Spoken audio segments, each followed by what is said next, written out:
Alright, for today's video, itour ko kayo dito sa Davao City, walking vlog.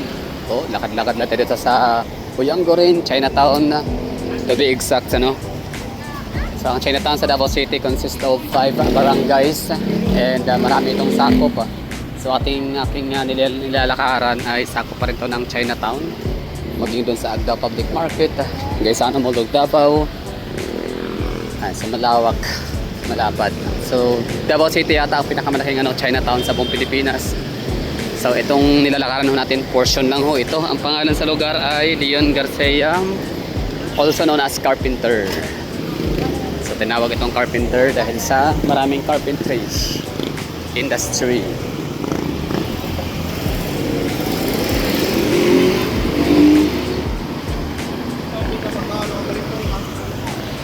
I see it. So, ano ba makikita natin sa aking dadaanan? Ito, landmark, I see it. Aeronautic, o ano ba tawag dyan?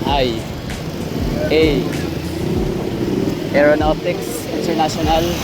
Hindi, alam ko yan eh. Ayan o, Asian International School of Aeronautics and Technology.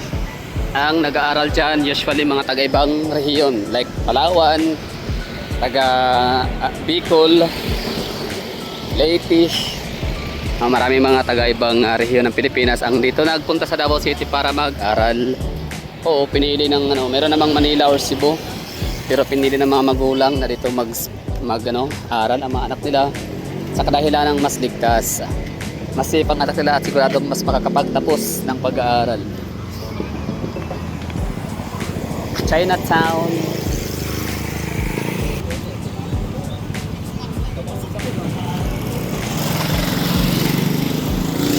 Asia International School of Aeronautics.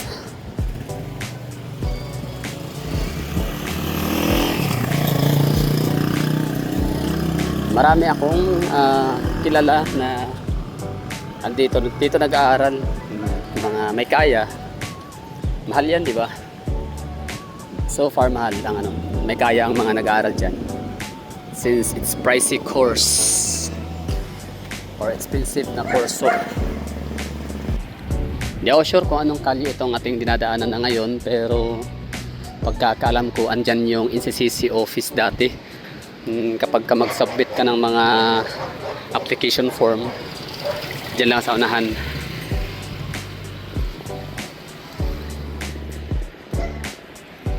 Barangay 27C, Poblacion District.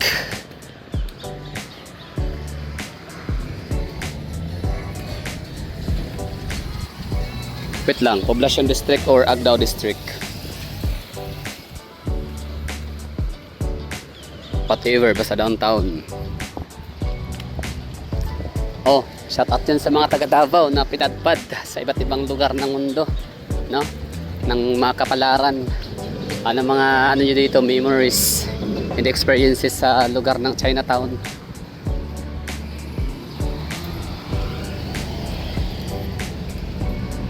Yan, Santa Ana Fort or Pier. At itong ating nilalakaran ay Monteverde.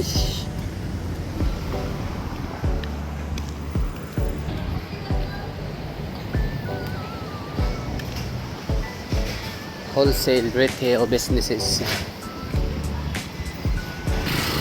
So dito sa portion sa Chinatown, Uyanggo rin, mga ganyan. Pwede ka mag-park sa gilid, bayad ka lang ng 20 pesos yata per hour.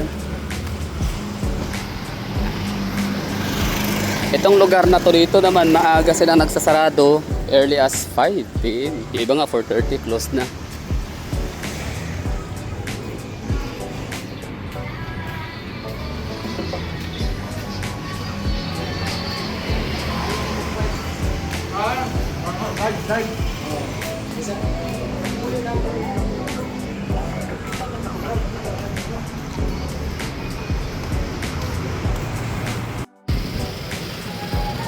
Ito yung Monteverde Street. Ito na yata may maraming bangko, mga branches. Binilang ko para nasa 20 20, hindi masama, basta marami. PS Bank, Robinsons Bank, Security Bank, Philippine National Bank, PDO. Ito ating dinadaanan ay Banggoy ba to? Tama, parang Banggoy. Banggoy nga. Yan o. Meron ko kakilala dyan, Chinese. Nagbibinta ng mga sibuyas. Hindi ba kakilala pero ano lang, parang suki, ganyan.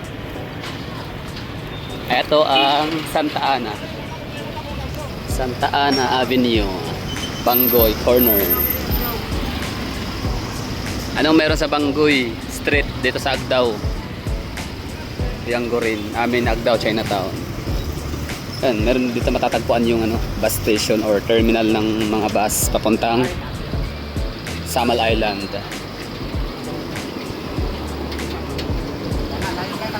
UM. Yan, may UM dito. UM Banggoy.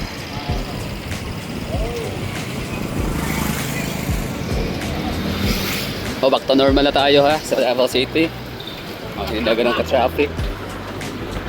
Date and time, alas 4 ng hapon. Yan, public market ng Agdao sa unahan. Lapit lang. Andyan din matatagpuan yung warehouse club. Tapos, yan, Maxwell ba yun? Yung parang warehouse din, no? Grocery. Tapos, meron din yung Department of Agriculture Office. Siyempre, yung District Hall ng Agdao. At ito na tayo na lumiko tayo sa papuntang Great Wall. Great Wall of China. Trading. Okay, pasok. Kapitan Tomas Monteverde. Covered court.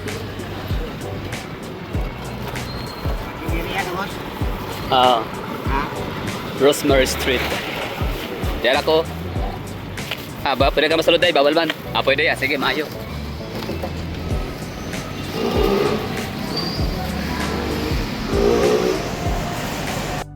Ito Gaisano Mall of Davao. Belong pa rin to sa Chinatown.